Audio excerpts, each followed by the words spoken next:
오늘도 하나님의 말씀 사도행전 4장 1절부터 보겠습니다. 11절부터 됐는데 1절부터 22절까지 보겠습니다. 사도행전 4장 1절입니다. 사도들이 백성에게 말할 때에 제사장들과 성전 맡은 자와 사두개인들이 이르러 예수 안에 죽은 자의 부활이 있다고 백성을 가르치고 전함을 싫어하여 그들을 잡음에 날이 이미 저물었으므로 이튿날까지 가두었으나 말씀을 들은 사람 중에 믿는 자가 많으니 남자의 수가 약 5천이나 되었더라. 이튿날 관리들과 장로들과 서기관들이 예루살렘에 모였는데 대제사장 안나스와 가야바와 요한과 알렉산더와 및 대제사장의 문중이 다 참여하여 사도들을 가운데 세우고 묻되 너희가 무슨 권세와 누구의 이름으로 이 일을 행하였느냐. 이에 베드로가 성령이 충만하여 이르되 백성의 관리들과 장로들아, 만일 병자에게 행한 착한 일에 대하여 이 사람이 어떻게 구원을 받았느냐고 오늘 우리에게 질문한다면 너희와 모든 이스라엘 백성들은 알라. 너희가 십자가에 못 박고 하나님이 죽은 자 가운데서 살리신 나사렛 예수 그리스도의 이름으로 이 사람이 건강하게 되어 너희 앞에 섰느니라. 이 예수는 너희 건축자들의 버린 돌로서 집 모퉁이의 머릿돌이 되었느니라. 다른 이로서는 구원을 받을 수 없나니 천하 사람 중에 구원을 받을 만한 다른 이름을 우리에게 주신 일이 없음이라 하였더라. 그들이 베드로와 요한이 담대하게 말함을 보고 그들을 본래 학문 없는 범인으로 알았다가 이상히 여기며 또 전에 예수와 함께 있던 줄로 알고 또 병 나은 사람이 그들과 함께 서 있는 것을 보고 비난할 말이 없는지라. 명하여 공회에서 나가라 하고 서로 의논하여 이르되 이 사람들을 어떻게 할까? 그들로 말미암아 유명한 표적 나타난 것이 예루살렘에 사는 모든 사람에게 알려졌으니 우리도 부인할 수 없는지라. 이것이 민간에 더 퍼지지 못하게 그들을 위협하여 이후에는 이 이름으로 아무에게도 말하지 말게 하자 하고 그들을 불러 경고하여 도무지 예수의 이름으로 말하지도 말고 가르치지도 말라 하니 베드로와 요한이 대답하여 이르되 하나님 앞에서 너희 말을 듣는 것이 하나님의 말씀을 듣는 것보다 옳은가 판단하라.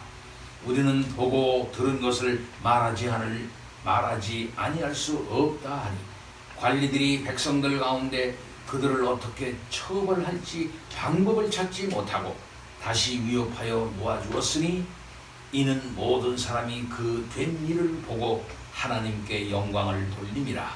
이 표적으로 병 나은 사람은 40세나 되었더라. 아멘.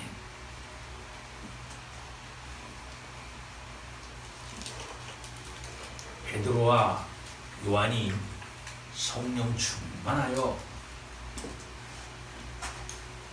나면서부터 걷지 못하는 사람을 일으키고 그가 힘을 얻어서 새 사람이 되어서 성전으로 들어가 찬양하고 경배하는 일이 있었습니다.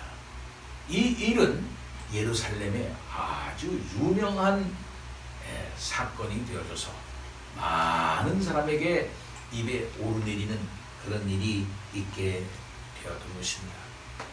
이것은 성령 충만한 사도가 행한 그 일뿐만 아니라 결국은 하늘에 올라가신 예수 그리스도의 능력이 행한 놀라운 역사가 아닐 수가 없는 것입니다. 그러니까 지상에서 우리 주님이 행사하신 이적이나 천상에서 우리 주님이 행사하신 이적이나 같은 것이라고 했습니다. 하늘에서도 우리 주님이 그 이전과 똑같이 사람 살리는 일을 행하신다 하는 사실을 알려주는과 동시에 우리 주님이 지상에서 이루시고 천상에서 적용해 나가시는 이 생명의 역사가 얼마나 역동적이고 놀라운 것인가 하는 사실을 종말론적으로 알려주는 일이다, 이렇게 말을 했습니다. 따라서 이 사건은 교회가 첫 번째 세상 사람들을 놀라게 한 표적인과 동시에 사도들을 통해서 우리 주님이 역사하시고 있는 것이고, 또 그 사도들을 통해서 형성되어진 이 교회가 생명의 공동체, 구원의 공동체다 라고 하는 사실을 분명하게 보여주는 초대교회의 표적의 사건이다 라고 말을 했습니다. 이 일로 인해서 첫 번째 박해가 이제 있게 되어집니다. 적극적인 박해는 아니지만은 이 첫 번째 박해는 이후에 있어질 박해의 시초고 전초전이다 말할 수 있을 것입니다. 베드로와 요한이 잡히게 되었습니다. 베드로와 요한이 말씀을 전하고 있을 때에 제사장들과 성전 맡은 자와 사두개인들이 왔습니다. 이 제사장들은 성전에서 일하는 자들입니다. 성전 맡은 자는 성전 경비대의 대장으로서 제사장 서열로 대제사장 다음으로 높은 자입니다.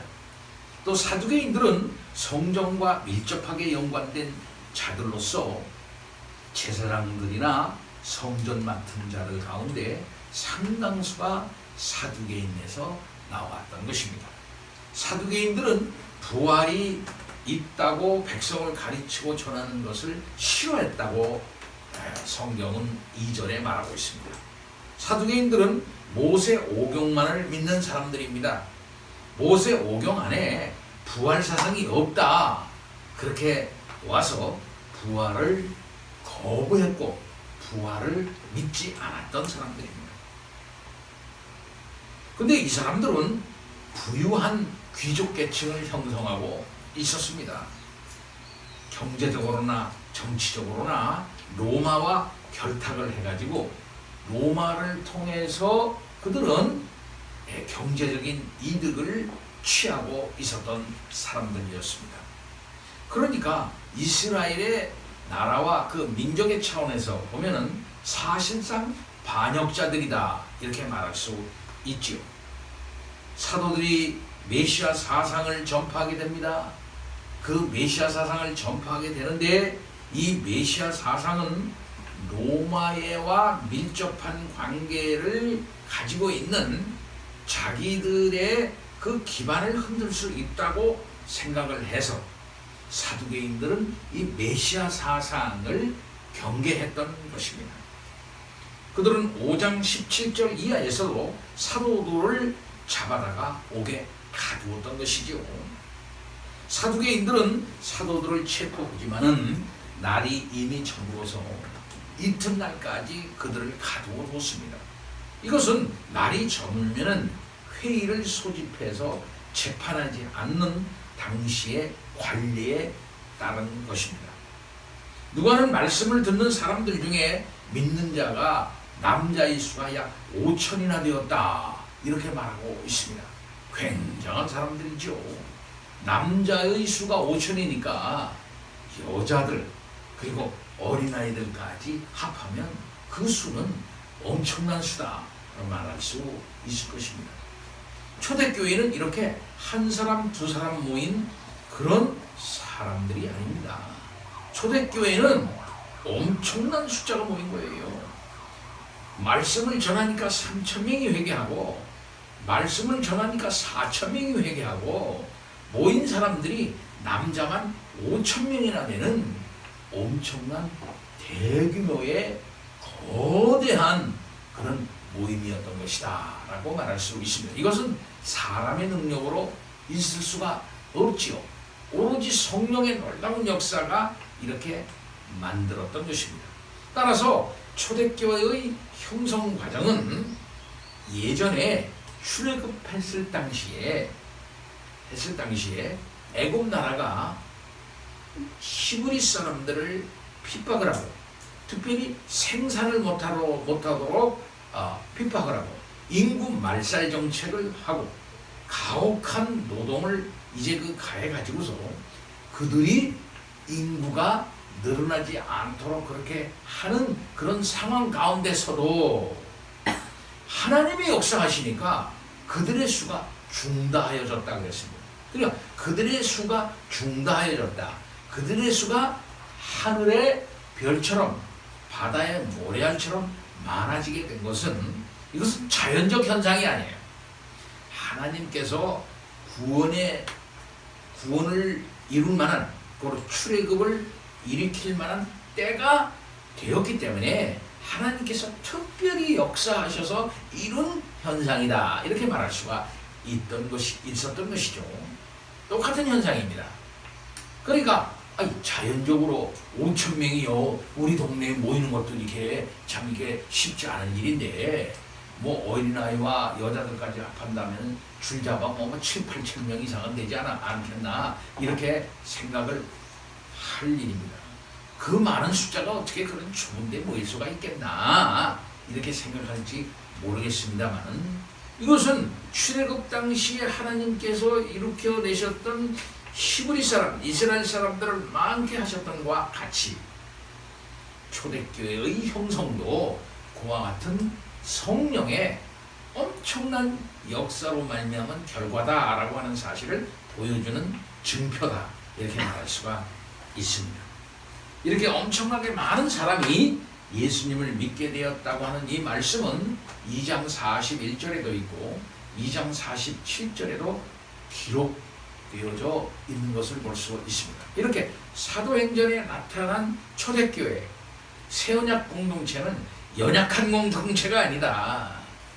숫자가 1명, 2명 정도 되는 그런 약한 공동체가 아니라 이건 거대한 공동체인과 동시에 이거는 강력한 하나님의 역사로 말미암아 나타난 역사라 이렇게 말할 수가 있고 바로 이것은 종말에 있을 성도가 우리 주 예수 그리스도 앞에 모일 수 있는 사람들이 이렇게 한두 명이 아니다.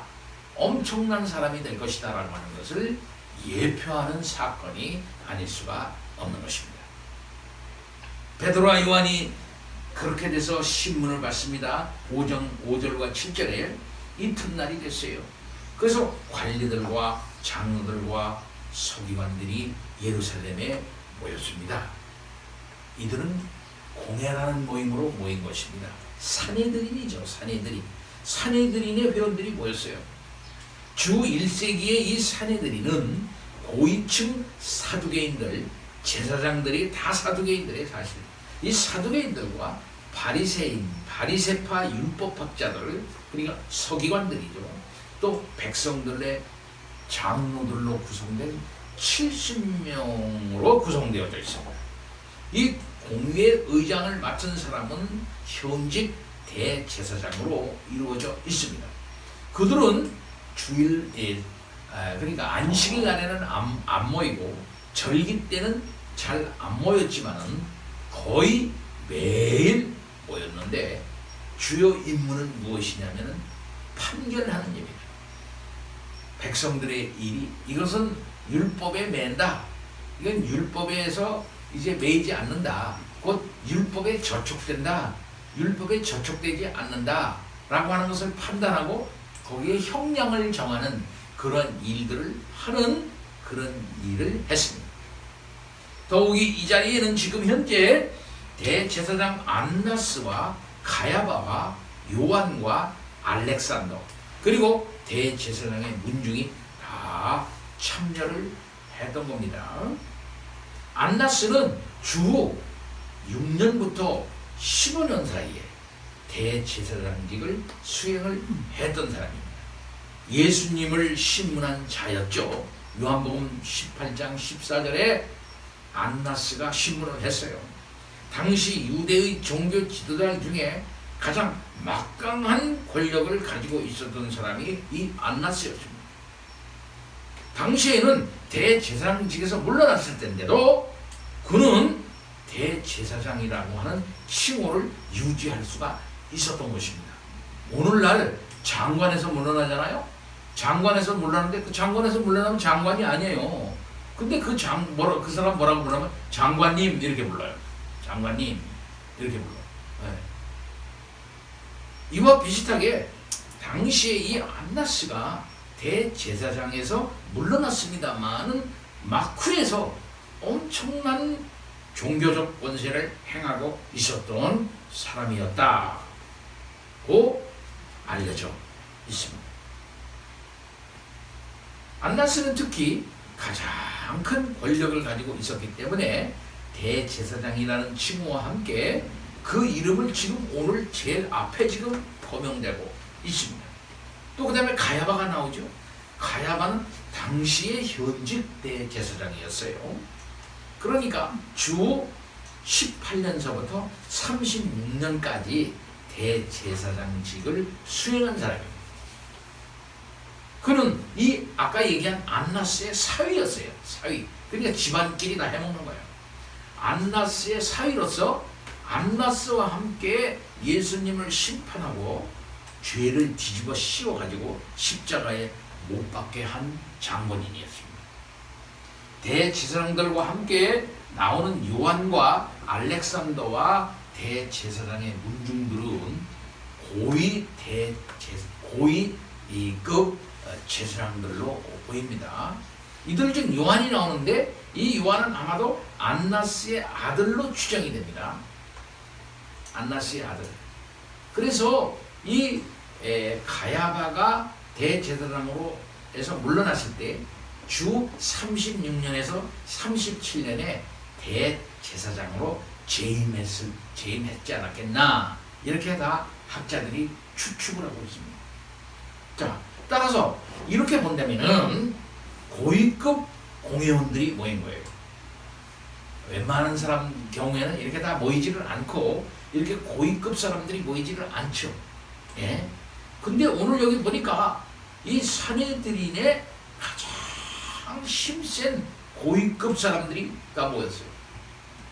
이건 뭘 말해 주는 겁니까? 이건 지금 다루려고 하는 이 사안, 이것이 굉장히 그들에게는 중대한 것이다. 아주 굉장히 시급하고 중대하다 라고 하는 것을 시사하는 그런 것입니다. 공회원들은 베드로와 요한을 가운데 세웁니다. 이 사내들인의 이 해나가는 거 무서워요. 오늘날도 여러분 그 재판정에 가 보신 일이 있는지 모르겠습니다만은 우리나라 재판권은 그렇게 무섭지는 않지만은 그래도 재판장이 딱 들어오잖아요. 그러면 서기가 딱 일어나가지고 기립 그럽니다. 기립. 그러면 있는 사람들이 다 일어나요. 그럼 그 사람들이 재판장 그 사람들이 딱 앉아요. 그러면 딱 그 사람들 옷을 법복을 딱 입고서 딱 이렇게 나옵니다. 그러면 그 사람이 제일 먼저 이제 그 심판과 그중에 그 여러 재판관들이 있잖아요. 그럼 가운데에 있는 하비부라고 그래. 하비부 그 제일 그 사람 딱 앉으면 서기가 앉아. 그럼 딱 앉습니다. 굉장히 삼엄하고 굉장히 심각해요. 저는 옛날에 좀 건방져가지고 그 얘기를 할까 말까. 맨 앞에 앉아가지고서 다리를 딱 꼬고 앉았거든. 그들이 재판장이 날 딱 보더니 다리 내리세요. 다리 꼬지 말고 내리세요. 그래서 내가 이게 다리를 좀 꼬으면 어떻습니까? 편하고. 근데 재판장한테 그랬지. 그러면 바로 퇴정시키겠습니다. 와, 그러더라고요. 그래서 겁을 먹어서 내려왔습니다. 이런 일이 있었어요. 그만큼 건방져서. 내가 다리를 꼬으면 그때 자기 재판하면 되지 뭐. 근데 그렇게 하시더라고요. 그만. 근데 이때는 70명이 쫙 동그랗게 앉아. 그럼 이게 쫙. 그 가운데다가 딱 제의를 두고서 가르치는. 그러니까 이 사람이 묻고 저 사람이 묻고 막 옷을 멋지게 입고 나와서 굉장히 위험이 있는 거예요. 엄청나게 무섭습니다, 이게. 그래서 그들을 가운데 딱 세우고 하는 말이 뭐냐면 너희가 무슨 권세와 누구의 이름으로 이 일을 행하느냐 하고 이렇게 아주 위험 있게 아주 거룩하게 이렇게 추궁을 했어요. 여기서 이 일이란 뭘까요? 이 일은 병자를 고쳐준 일과 지금 이 솔로몬 행각에서 성전 한 구석 이 솔로몬 행각에서 설교하는 일을 가리키는 거예요. 너희가 무슨 권세로 성전에서 지금 이 일을 하느냐 이 말이에요. 성전에서 또 무슨 권세로 지금 이 사람을 살렸느냐. 예, 그들은 한 사람이 살아나서 구원받고 하나님을 찬양하고 이 한 엄청난 일, 이 일이 왜 이게 뭐야 하는 데서는 관심이 별로 없는 거예요. 오직 그들은 예수님의 이 제자들의 모임, 제자들이 모여있는 이 공동체란 말이야. 이게 무서운 거야. 이걸 파괴하려고 하는 욕심에 사로잡혀 있는 거예요. 이 무수히 많은 사람들이 자기네한테 와서 배워야지, 자기네가 하는 일에 모여야지. 아니 저 예수의 제자들인 저 보잘것없는 자들이 행하는 일에 수많은 사람이 눈이 말똥말똥 해가지고 그 사람들의 말을 듣고 있는 것이 꼴사나운 거예요. 그러니까 이걸 빨리 파괴를 해야 돼. 파괴를 해야 돼. 네, 거기에만 관심이 있었던 것이지요. 이들은 예수 그리스도가 죄인으로 몰려서 죽음 당하신 것을 염두에 두면서 사도들에게 예수와 동일한 유죄 판결을 내리려고 하는 의도를 가지고 이렇게 묻는 거예요. 무슨 권세로 너희가 이를 행하느냐 그랬거든요. 근데 이 말은 말이죠, 예수님에게 했던 똑같은 질문이에요. 예, 이 말을 딱 제자들이 들었을 때 예수님에게도 저들이 이렇게 물었는데 우리들에게도 이렇게 참 똑같은 물음을 묻는구나 하면서 제자들은 예수님의 그 사역을 자기네들이 계승하고 있다고 생각했을 거예요. 예. 자, 우리 성경 한 말씀만 하나 찾아봅니다. 누가복음 12장 11절 12절 누가 한번 찾아 읽어주세요. 크게. 누가복음 12장 11절로 12절 보면은요, 거기 보니까 누가복음 12장 12절로 11절에 보면 뭐라고 말합니까? 다 같이 한번 읽어봅니다. 시작. 사람이 너희를 회당이나 위정자나 권세 있는 자 앞에 끌고 가거든 어떻게 무엇으로 말하며 무엇을 말할까 염려하지 말라. 마땅히 할 말을 성령이 곧 그때 너희에게 가르치시리라 하시니라. 우리 주님이 제자들이 이렇게 사내들인에 끌려가가지고 이와 같은 질문을 신문을 받게 되리라 라고 하는 것을 이미 예상하시고 이 말씀을 하신 거예요. 염려하지 말라. 어떻게 무엇으로 대답하며 무엇으로 말할까 염려하지 말라. 마땅히 할 말을 성령이 그때에 너희에게 가르치시리라. 이 말씀이 실현되는 순간이었던 것입니다. 이 제자들은 아이고 우리 주님이 이 말씀을 하셨지. 이야, 성령께서 우리를 도우실 것이다 라고 하는 분명한 확신을 가지고 이 신문에 응했던 것입니다. 그래서 8절에서부터 12절에는 베드로가 담대히 대답을 하는데 이 담대히 대답을 할 수 있었던 이유는 바로 이때 우리 주님이 예언하신 그 성령께서 역사하신 결과다 이렇게 말할 수가 있겠죠. 그래서 그 이후에 베드로의 그 응답이 이어지는데 4절서부터 12절까지 이어지는데 이것은 베드로의 세 번째 설교가 되는 겁니다. 그는 조금도 굴하지를 않고 담대히 말을 했어요. 그는 먼저 병자에게 행한 착한 일이라고 얘기했습니다. 병자에게 행한 착한 일. 그러니까 병자에게 행한 일은 착한 일이다. 이거 착한 일. 예. 그리고 이것은 구원이다라고 얘기합니다. 구원이라고 하는 용어를 사용해서 병자가 고침을 받는 것은 단순히 육적인 질병만 고침을 받는 것이 아니라 영혼과 육체의 전인적인 치유, 곧 온전한 구원을 받은 것이다 라고 하는 사실을 분명히 말을 했던 것입니다. 베드로는 공회원들의 질문에 대하여 말을 했어요. 예수가 그렇게 한 거다라고 분명히 말을 합니다. 너희가 십자가에 못 박고 하나님이 죽은 자 가운데서 살리신 나사렛 예수 그리스도의 이름으로 이 사람이 건강하게 되어 너희 앞에 섰느니라. 너희가 죽인 그 예수가 예수의 권능으로, 예수의 이름으로는 예수의 능력으로 이렇게 된 것이다 라고 하는 말과 똑같은 말이에요. 그때 그는 시편 118편 22절을 인용합니다. 예수님은 건축자들이 버린 돌이다 이 말이에요. 건축자들이 버린 돌이 모퉁이 돌이 되었다. 집모퉁이의 모퉁이 돌, 곧 머릿돌이 되었다. 이렇게 얘기를 하는, 즉 예수님은 이스라엘 백성들이 버린 돌이다 이거죠. 버린 돌. 야 이거 못 쓰겠네 하고 버린 돌이에요. 그러나 하나님이 그를 살아나게 하셔서 집모퉁이의 머릿돌이 되게 했다. 당시에 건축을 할 때는 먼저 모퉁이의 머릿돌을 다 이렇게 박아놓고 먼저 해놓고 그 다음에 거기에서부터 벽을 이쪽 벽도 연결하고 저쪽 벽도 연결하고 이렇게 하면서 집을 졌어요. 우리나라도 마찬가지. 제가 경주에 가보니까 흑룡산가 뭐 무슨 그러니까 엄청나게 넓더라고요. 무지무지하고 아마 그것이 동양에서 가장 거대하고 높은 목조 건축물이었을 것이다 라고 이렇게 고고학자들이 얘기를 합니다.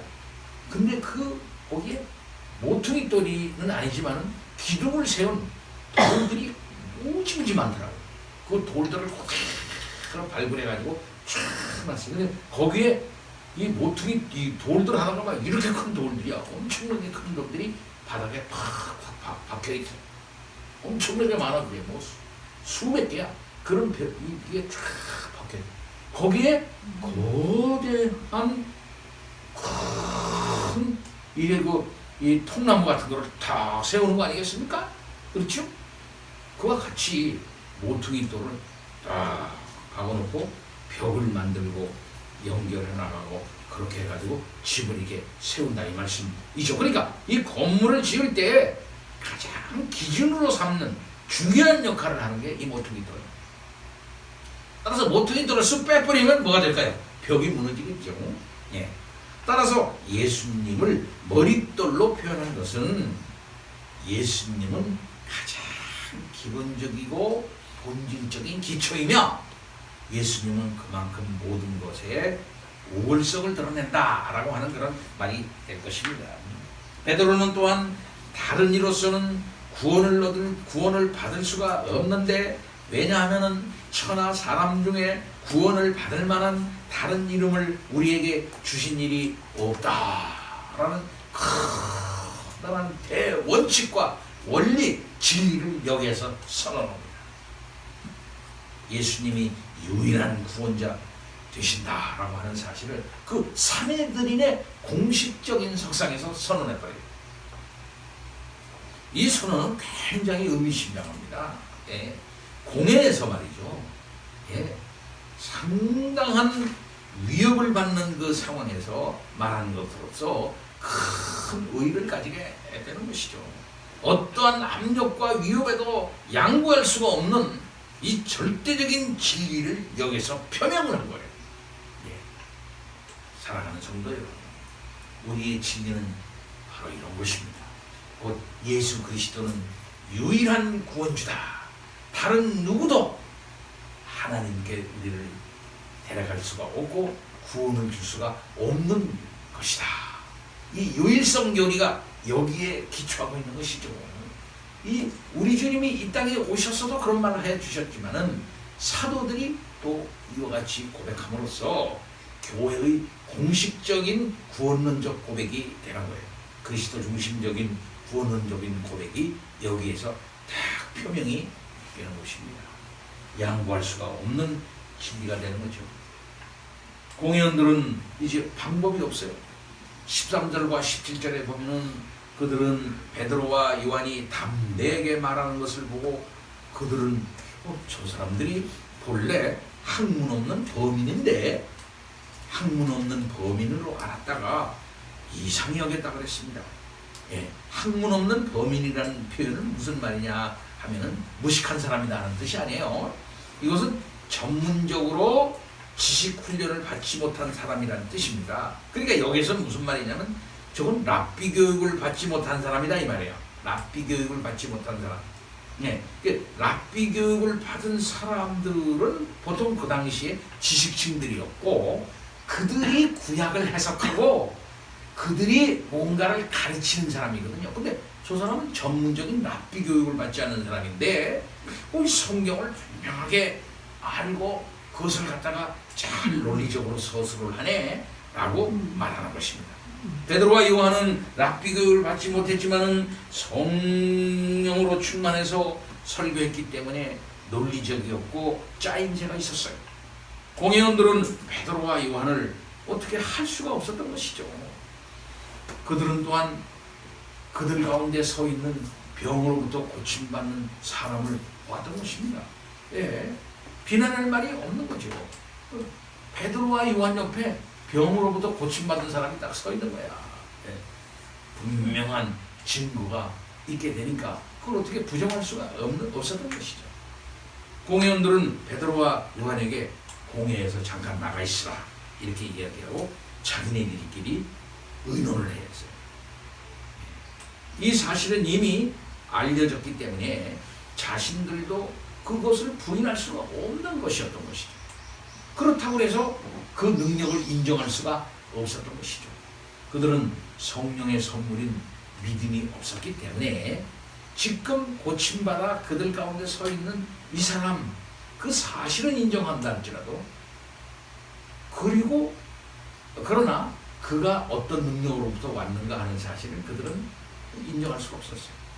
다만 그들이 걱정하는 것은 뭐냐면은 소문이 퍼져나가지 못하게 이 사실이 소문이 퍼져나가지 못하게 사도들을 위협을 해가지고 복음을 전하지 말게 하자라는 결정을 내리고 그들을 불러들입니다. 공회원들은 베드로와 요한을 다시 불러가지고 말을 합니다. 예수의 이름으로 말하지 말라. 예수의 이름으로 가르치지도 말라. 이렇게 경고를 했어요. 산헤드린의 명령으로 말을 했고 산헤드린의 결정으로 예수를 이단으로 판정하고 신성 모독으로 판정하고 예수를 죽였잖아. 근데 지금 예수의 교훈을 가지고 예수의 능력으로 하니까 이거 퍼지면 곤란한 일이거든요. 자기네들의 정치, 성전 권세가 이제 무너지게 될 수밖에 없는 거거든요. 그러니까 가르치지도 말라. 이렇게 말을 하면서 산헤드린의 경고로 이단 판정을 하는 거예요. 사실 이것은. 그러나 베드로와 요한은 이 공회원의 경고에도 굴복하지 않고 이렇게 말합니다. 하나님 앞에서 말이야. 너희의 말을 듣는 것이 하나님의 말씀을 듣는 것보다 옳은가 판단하라. 하나님의 말씀 듣는 게 옳으냐? 네 말 듣는 게 옳으냐? 여기서 판단하라 말이야. 하고 담대하게 반박을 합니다. 이게 웬 용기입니까? 그리고 이어서 우리는 보고 들은 것을 말하지 아니할 수 없노라. 우리는 보고 들은 것을 말하는 자가 누구예요? 증인 노릇. 증인. 우리가 증인 노릇하는 것을 우리가 하지 않을 수가 없다 하고 단호하게 말합니다. 이것은 생명의 위협을 무릅쓴 용기라 말할 수가 있겠죠. 그들은 유대 사회에서 이 막강한 권력을 가지고 있는 공회 앞에서 조금도 굴하지를 않고 소신을 담대히 밝힙니다.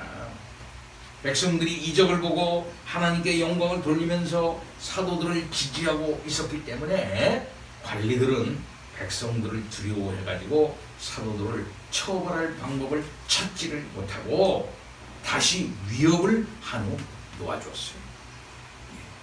자, 여기까지가 하나의 이적 이야기, 곧 사도행전 3장 3장 1절부터 시작된 이적 이야기, 이적 사건이 일어나고 그 결과로서 사람들이 모여서 말하고 또 그 결과로 말미암아 공적인 대처가 있게 되고 공적인 대처에서 사도들이 담대하게 말하고 해서 하나의 이제 이적 이야기라고 하는 이 나레티브, 이것이 하나의 그 결론이 딱 맺어지게 되는 거예요. 하나의 이야기가.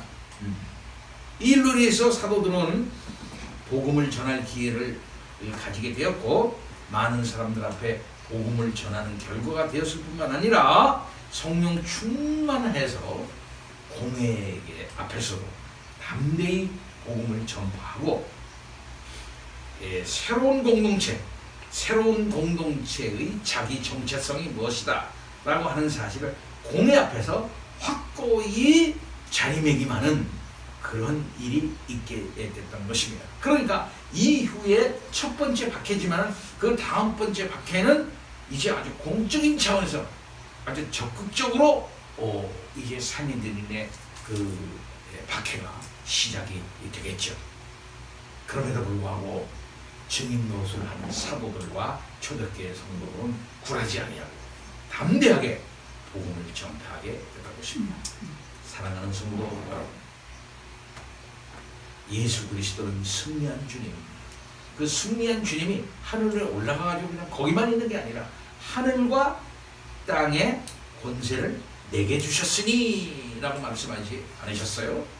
그리고 그 권세를 사도들에게 주셔서 사도들을 통해서 그 복음이 전파되도록 해주셨고, 전파되는 과정에서 하늘의 권세, 곧 예수 그리스도의 현재적인 권세가 행사되도록 하셨던 것을 볼 수 있습니다.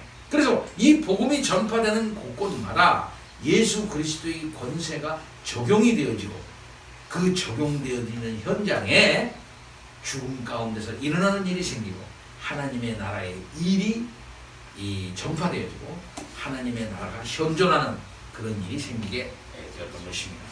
증인으로 쓰임받는 사도들은 이 일에 담대하게 나서게 됐던 것이고 양보하지 아니하고 예수 그리스도의 유일한 구원, 곧 구원자 되신 유일성 교리를 파수하면서 복음을 양보하지 아니하고 진리를 타협하지 않고 예수 그리스도를 전하게 됐던 것입니다. 사랑하는 성도 여러분, 이 모든 것이 성령의 역사가 아니고 무엇이겠습니까? 우리도 똑같이 이와 같은 자세로 이 험난한 세상에서 진리를 파수하는, 또 진리를 보존하는, 또 진리를 전파하는 우리들이